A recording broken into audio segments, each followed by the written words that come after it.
Shalom. Shalom. Selamat hari Minggu adik-adik. Selamat hari Minggu. Nah, senang sekali minggu ini Bu Mika, Mas Dreda sama siapa yang sudah kenal? Ada Kak. Siapa ini? Siapa yang sudah tahu?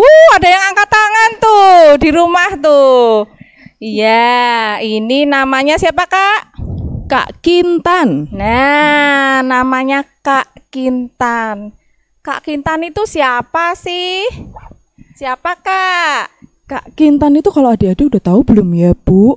Kak Kintan itu pasangan atau istrinya. Istrinya siapa ya? Mas Pendeta. Nah, Kak Kintan istrinya Mas Pendeta Samuel. Dulu sebetulnya Kak Kintan sudah pernah ya datang di sekolah minggu tapi tidak mengajar. Bener, Bu Adik-adik Mika. pasti ada yang sudah lihat. Dulu waktu kita di pastori yang di Rengas itu yang depan gereja, waktu Mas Pendeta Samuel cerita pernah ada Kak Kintan. Nah, sekarang Kak Kintan sudah di Semarang. Yeay. Kita bisa ketemu sama Kak Kintan lebih sering. Mudah-mudahan pandeminya cepat berakhir ya, Bu Mika, ya, biar supaya bisa ketemu, ya. Bener. Nah, Udah kangen nih. Tapi meskipun kita sekolah minggunya online begini, kita tetap bersyukur ya Kak Kintan. Dan bersuka cita pastinya, Bu Mika. Siapa adik-adik yang di rumah yang hari ini bersuka cita? Wah, banyak tuh. Wah. Mas Dreda bersuka cita enggak? Bersuka cita dong. Nah, kenapa tuh, Mas? Lihat senyumnya tuh ya. Mas Dreda menjawabnya sambil senyum. Senyumnya dikit tipis tapi terlihat kalau ceria dan bersuka cita. Bener banget. Kak Kintan juga kan? Bener banget, Nah, bersuka cita dong, Bu Mika. Bu Mika juga. Wey. Pertanyaan berikutnya. Kenapa kok adik-adik bersuka cita? Mas Dreda dulu lagi. Karena habis makan. Wah, habis makan berarti kenyang ya perutnya ya, Mas, ya. Kenyang, Mas Dreda. Kalau Kak Kintan? Karena hari ini tuh hari yang spesial, Bu Mika. Spesial ya? Oh, hari Minggu ini ya? kan hari Minggu toh. Hari ibadah. Yes, iya, benar. kita ketemu dengan adik-adik. Bu Mika juga senang bersuka cita hari ini. Ada pertanyaan lagi. Kalau bersuka cita dan tahu kenapa bersuka cita, sudah bersyukur kepada Tuhan belum adik-adik? Nah, Mas udah Dreda belum, Bu? lagi. Sudah belum? Sudah dong. Sudah dong, Kak Kintan mesti sudah. Sudah juga, Bu Mika juga ya. Sudah. Nah, adik-adik, sekarang Bu Mika mau mengajak adik-adik bersyukur kepada Tuhan melalui sebuah pujian. Bersyukur kepada Tuhan. Kita nyanyikan 2 kali ya. Yuk, Mas Dreda. Senyum, sambil senyum. Boleh sambil tepuk tangan ya, Bu? Ya, berdiri juga boleh. Bersyukur kepada Tuhan, bersyukur kepada Tuhan, sebab Dia baik. Bersyukur kepada Tuhan. Sekali lagi. Bersyukur kepada Tuhan, bersyukur kepada Tuhan, sebab Dia baik. Bersyukur kepada Tuhan. Puji Tuhan. Bersyukur kepada Tuhan sebab Ia baik ya, Kak Kintan. Nah, adik-adik, sekarang kita bersyukur lagi kepada Tuhan dalam doa. Ya, yuk adik-adik, kita sebelum lebih lanjut lagi nih untuk mendengarkan firman Tuhan, kita mau sama-sama masuk dalam doa. Ya. Mari kita berdoa. Tuhan Yesus, kami bersyukur Tuhan bahwa pada pagi hari ini kami dapat beribadah anak. Meskipun lewat online Tuhan, tapi kami bersyukur dan berterima kasih karena Papa Mama kami yang selalu membimbing kami setiap hari. Kami juga bersyukur Tuhan untuk pagi yang indah yang Tuhan sudah berikan kepada kami. Berkati kami Tuhan, supaya kami dapat beribadah dengan baik dari awal, pertengahan, hingga akhir. Terima kasih Tuhan Yesus. Amin. Amin. Nah, adik-adik, kita mau menyanyi satu buah lagu lagi nih. Adik-adik tahu nggak bahwa kasih Tuhan Yesus itu selalu indah ya, Bu? Tahu. Tahu ya. Pasti tahu, Dan Kak. mengalirnya tuh kayak sungai Kayak gitu loh. sungai. Nah, kalau sungai itu mengalir dari atas ke bawah ya, Bu ya. Mengalir jauh, terus banyak arus-arusnya tuh. Dan tidak berhenti ya, Kak. Dan benar itu, dan selalu tercurah tuh berkatnya Tuhan, kasihnya. Nah, ada lagu nih judulnya Kasihnya Seperti Sungai. Adik-adik tahu ya? Yuk, Tahu. kita mau bangkit berdiri karena ada gerakannya nih, Bu Mika. Yuk, kita mau bernyanyi sambil bergoyang-goyang. Yuk, Mas Deda.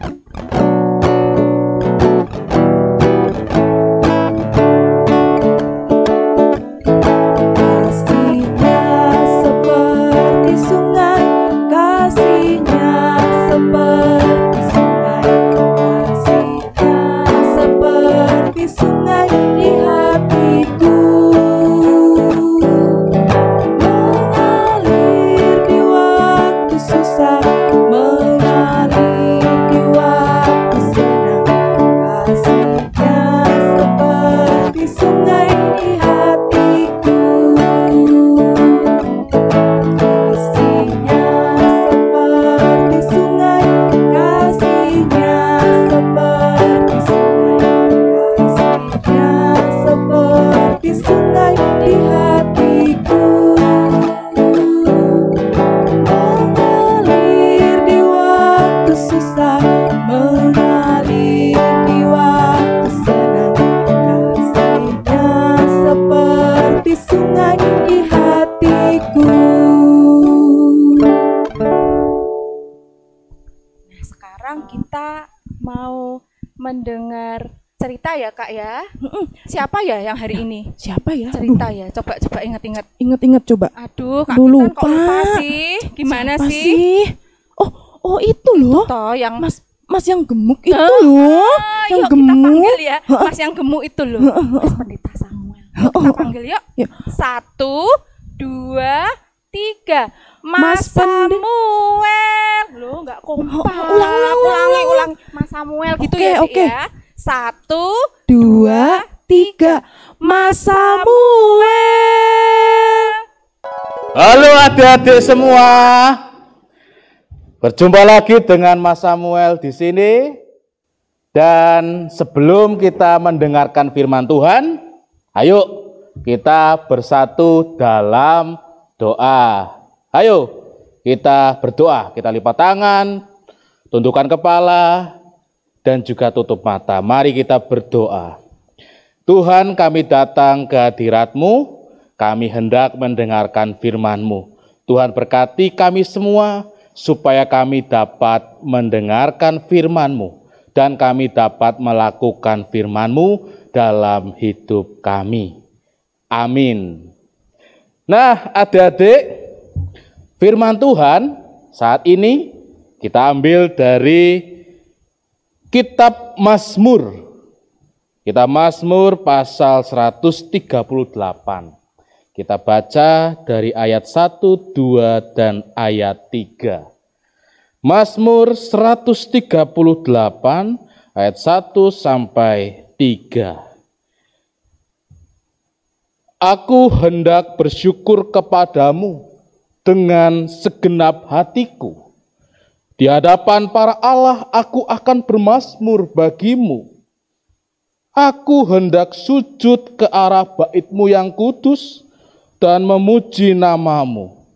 Oleh karena kasih-Mu dan oleh karena setia-Mu.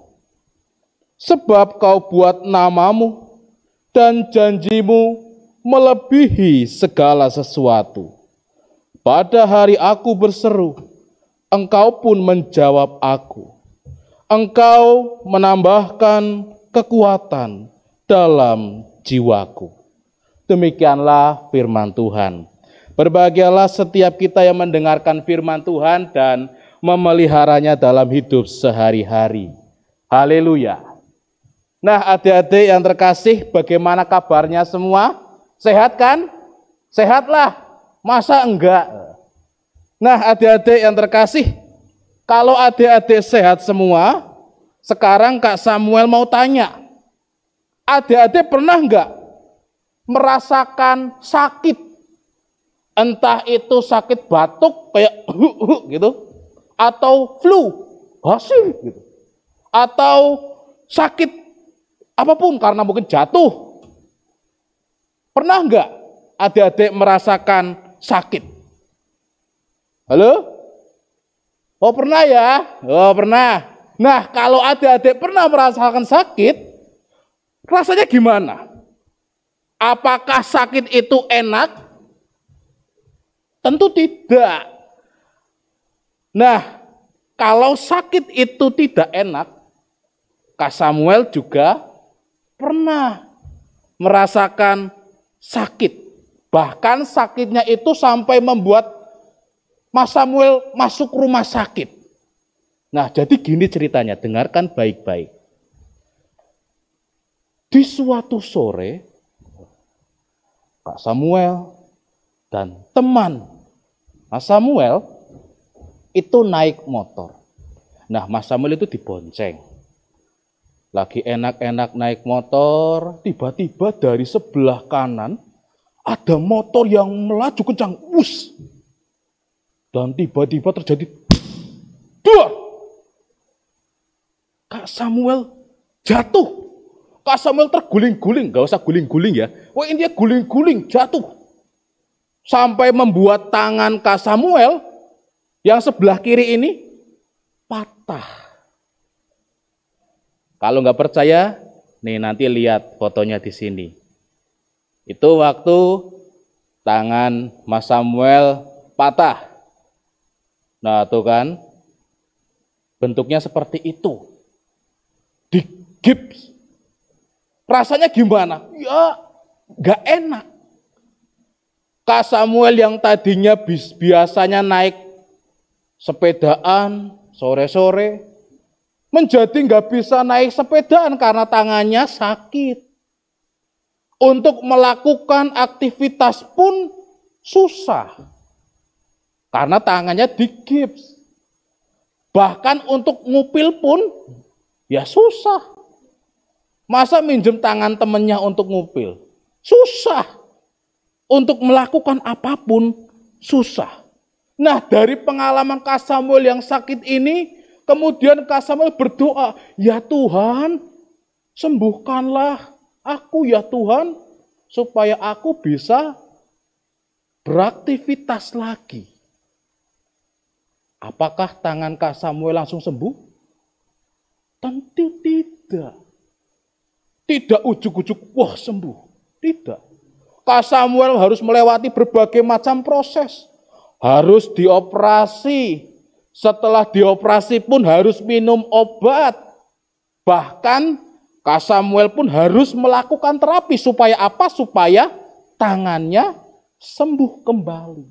Supaya apa? Supaya dapat beraktivitas lagi.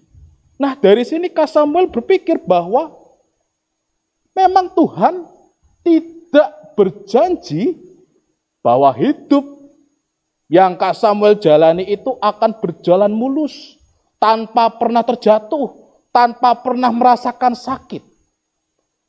Tetapi yang Kak Samuel ingat, bahwa meskipun Kak Samuel jatuh, meskipun Kak Samuel sakit, Tuhan tetap menyertai, Tuhan tetap melindungi, dan Tuhan tetap menolong. Nah sama seperti firman Tuhan saat ini yang telah kita baca bersama-sama dari kitab Mazmur. Di mana kitab Mazmur ini menceritakan tentang seorang raja yang senantiasa mengungkapkan syukurnya kepada Tuhan. Sebab apa raja ini mengungkapkan syukurnya kepada Tuhan? Karena Tuhanlah yang membuat Raja Daud ini mampu untuk melewati berbagai macam persoalan. Mulai ketika Raja Daud dikejar-kejar musuh, atau ketika Raja Daud sakit, bahkan ketika Raja Daud jatuh di dalam dosa, Tuhan tetap menyertai, dan Tuhan tidak meninggalkan Raja Daud. Apa buktinya? Mari kita lihat dari Mazmur 138 ayat 2 sampai ayat 3. Raja Daud mengatakan, "Aku hendak sujud ke arah bait-Mu yang kudus dan memuji nama-Mu. Oleh karena kasih-Mu dan oleh karena setiamu. Sebab Kau buat nama-Mu dan janji-Mu melebihi segala sesuatu. Pada hari aku berseru, Engkau pun menjawab aku. Engkau menambahkan kekuatan dalam jiwaku." Nah, adik-adik yang kakak kasihi, dari sini kita bisa belajar apa coba? Ada yang tahu? Apa? Ya, betul, yang di situ. Bersyukur. Nah, bersyukur sebab apa? Sebab Tuhan menyertai kehidupan kita. Tuhan menyertai Kak Samuel yang pada waktu itu jatuh, yang pada waktu itu sakit, yang tidak bisa berbuat apa-apa, hingga pada saat ini Kak Samuel telah sembuh. Tuhan menyertai Kak Samuel. Tuhan juga menyertai Raja Daud sebagai seorang raja ketika ia dikejar musuh, ketika ia sakit, bahkan ketika ia jatuh dalam dosa, Tuhan menyertai Raja Daud. Begitu juga dengan adik-adik semua saat ini. Mungkin ada adik-adik yang sedang bingung. Karena apa? Ya karena mungkin adik-adik mau ujian. Atau bingung karena pelajarannya di rumah terus. Atau ada adik-adik yang saat ini sedang sakit. Atau ada adik-adik yang mengalami berbagai macam persoalan. Di sini kita bisa belajar. Belajar apa? Untuk bersyukur. Dan juga tetap yakin dan juga percaya bahwa Tuhan pasti akan sanggup menolong kita. Tuhan kan tidak pernah berubah. Jadi kalau Tuhan yang pada waktu itu menolong Kak Samuel, menolong Raja Daud, Tuhan pun saat ini akan menolong adik-adik semua. Untuk itu adik-adik tetaplah berdoa, tetaplah berserah kepada Tuhan, dan jangan lupa untuk tetap dan selalu bersyukur kepada Tuhan. Tuhan memberkati adik-adik semua. Amin. Nah, firman Tuhannya bagus sekali ya Kak Kintan. Iya. Ada raja yang suka bersyukur kepada Tuhan. Raja siapa tadi? Raja Daud. Raja Daud. Nah, adik-adik, minggu hari ini kita diberi kesempatan juga untuk bersyukur kepada Tuhan melalui persembahan. Nah, karena kita masih online ya Kak, nanti persembahannya tuh gini. Caranya gimana tuh Bu Mika? Nah, masukkan di amplop dulu, ditulis persembahan sekolah minggu seperti ini. Kemudian nanti pada saat papa atau mama berkesempatan untuk ibadah di gereja, bisa dimasukkan di kotak itu Kak. Oh, Di yang gereja di tuh depan ada, itu ya? Masukkan di situ. Ya adik-adik, siapkan persembahan kalian dan kita akan menyanyikan pujian Ku Beri Persembahan.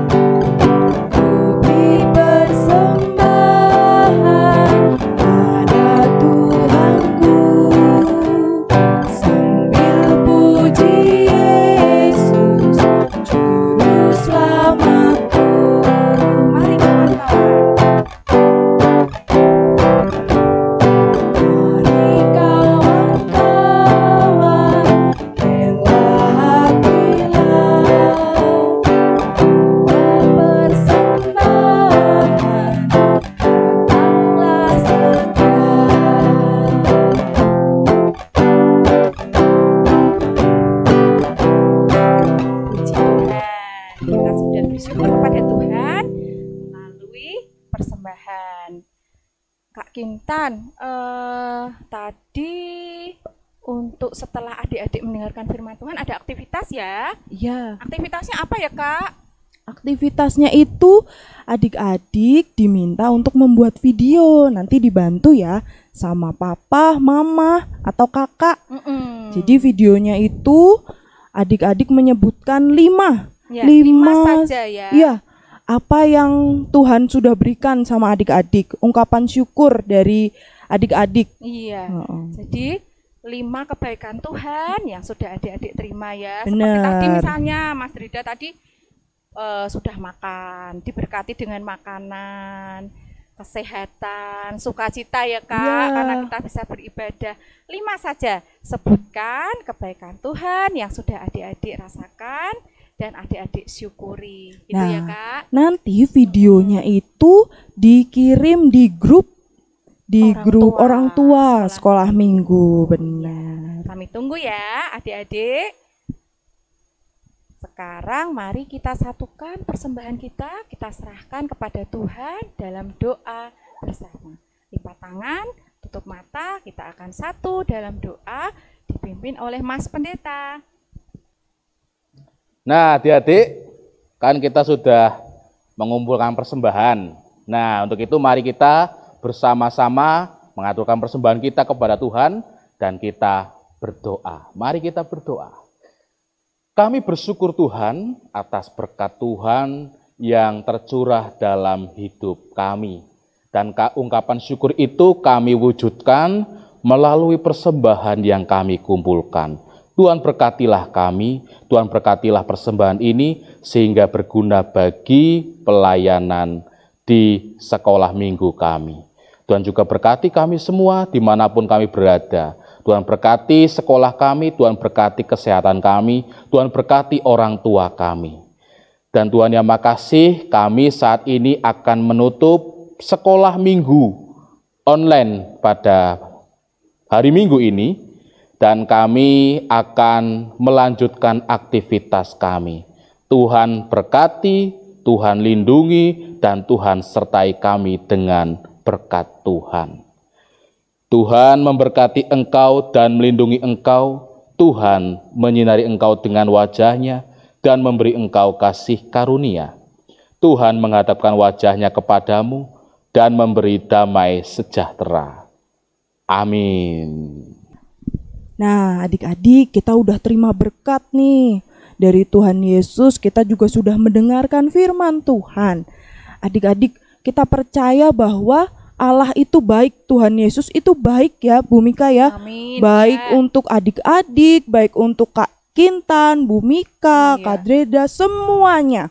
Nah, adik-adik, sebelum ibadah kita tutup, kita mau menyanyikan satu buah lagu lagi nih Bu Mika. Iya. Judulnya Allah itu baik.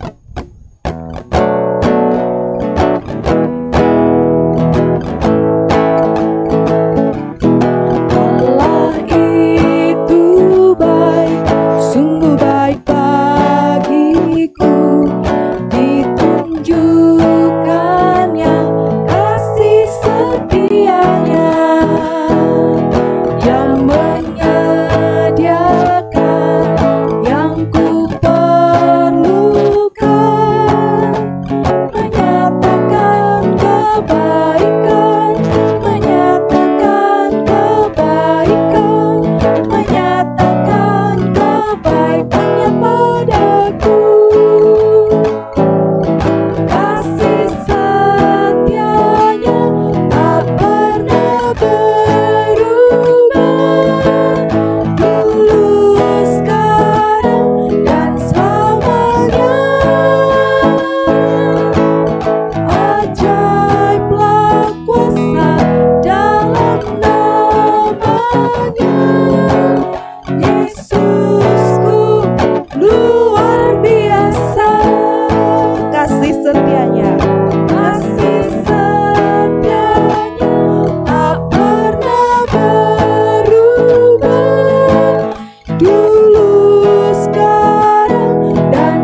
Selamat hari Minggu adik-adik semua. Selamat hari Minggu, sampai ketemu lagi minggu depan. Tuhan Yesus memberkati. Dah.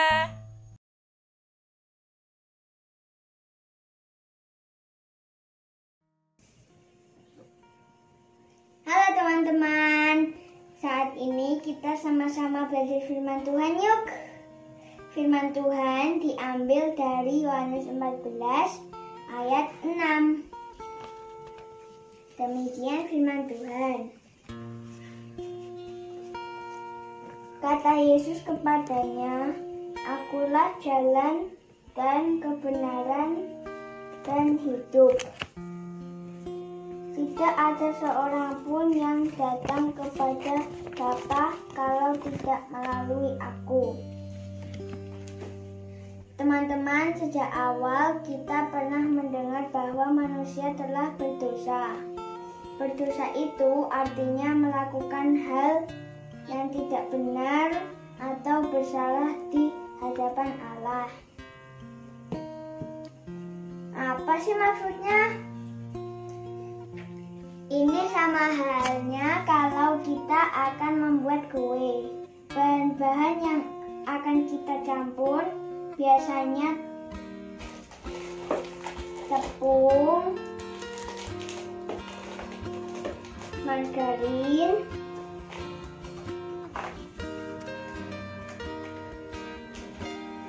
susu, dan telur. Coba teman-teman bayangkan jika telur yang kita masukkan itu busuk. Walaupun hanya satu telur yang busuk, pasti akan mempengaruhi bau dan rasanya tidak enak. Dan tentunya kita akan membuang seluruh bahan-bahan itu. Begitu juga dengan dosa yang ada pada manusia. Walaupun manusia itu rajin berdoa, rajin baca Alkitab, rajin memuji Tuhan, tidak bisa membersihkan dosa yang ada dalam diri manusia. Menurut Yohanes 14 ayat 6, satu-satunya pribadi yang benar dan tidak berdosa hanyalah Tuhan Yesus. Dan hanya Tuhan Yesus yang bisa membenarkan manusia dari dosa. Dengan cara Tuhan Yesus rela mati di kayu salib untuk menebus dosa-dosa manusia.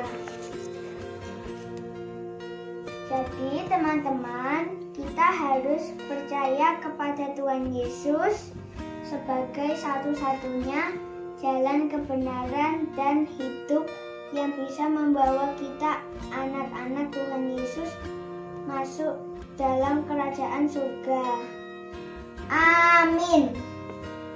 Kiranya firman Tuhan ini bisa menjadi berkat untuk kita semua. Selamat menyambut Paskah teman-teman. Tuhan Yesus memberkati. Terima kasih. Teman-teman, nama aku Marcel. Tetap semangat ya meskipun kita harus sekolah minggu online. Pagi ini aku mau bercerita tentang Paskah. Waktu itu, pagi-pagi sekali, murid-murid Yesus pergi ke kubur Yesus untuk memberi wewangian pada tubuh Yesus. Mereka sangat terkejut sebab kubur Yesus sudah terbuka. Lalu tampaklah dua orang berpakaian berkilauan. Mereka adalah dua orang malaikat. Mereka memberitahukan bahwa Yesus sudah bangkit. Para murid perempuan telah menunjukkan rasa sayangnya kepada Tuhan Yesus dengan merawat jenazah Yesus. Bagaimana kalian menunjukkan rasa sayang pada Yesus? Teman-temanku, kita bisa menunjukkan dengan cara menghormati orang tua, sayang pada saudara dan teman. Terima kasih teman-teman, sampai ketemu lagi. Teman-teman, aku ingin bercerita tentang bacaan Lukas 24 ayat 1 sampai 12. Pagi-pagi benar pada hari Minggu beberapa wanita pergi ke kubur Yesus. Mereka ingin mengurapi jenazah Yesus dengan rempah-rempah, tetapi mereka tidak tahu cara memindahkan batu besar yang menutupi kubur Yesus. Ketika mereka tiba, tampaklah batu itu sudah terguling. Apa yang terjadi, teman-teman? Tubuh Yesus sudah tidak ada. Tidak lama kemudian, nampaklah malaikat dan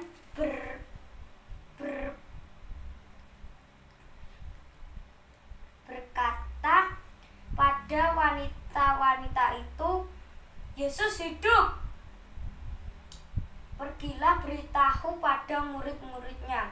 Kemudian para wanita itu pergi dan memberitahu pada murid bahwa Yesus hidup. Lalu pergilah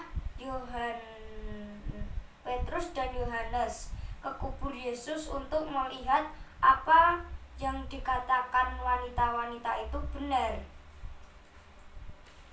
Sesampai mereka di kubur Yesus, mereka terkejut. Yang mereka temukan hanyalah kain kafan pembungkus mayat Yesus.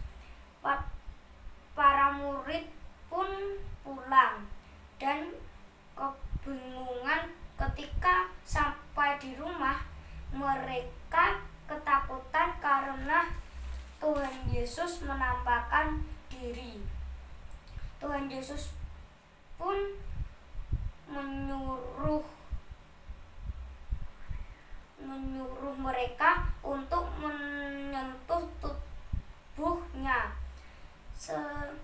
supaya mereka percaya bahwa itu benar-benar Yesus. Mereka pun percaya bahwa Yesus hidup kembali.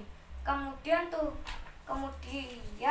Tuhan Yesus makan bersama dengan murid-muridnya, lalu memberitahukan pada para murid untuk bersaksi bahwa Mesias harus menderita dan mati, lalu dibangkitkan dari kematian.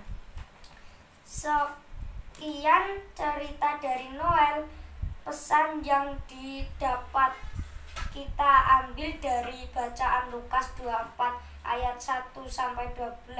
Yesus rela mati untuk menebus dosa manusia. Sampai jumpa. Tuhan Yesus memberkati.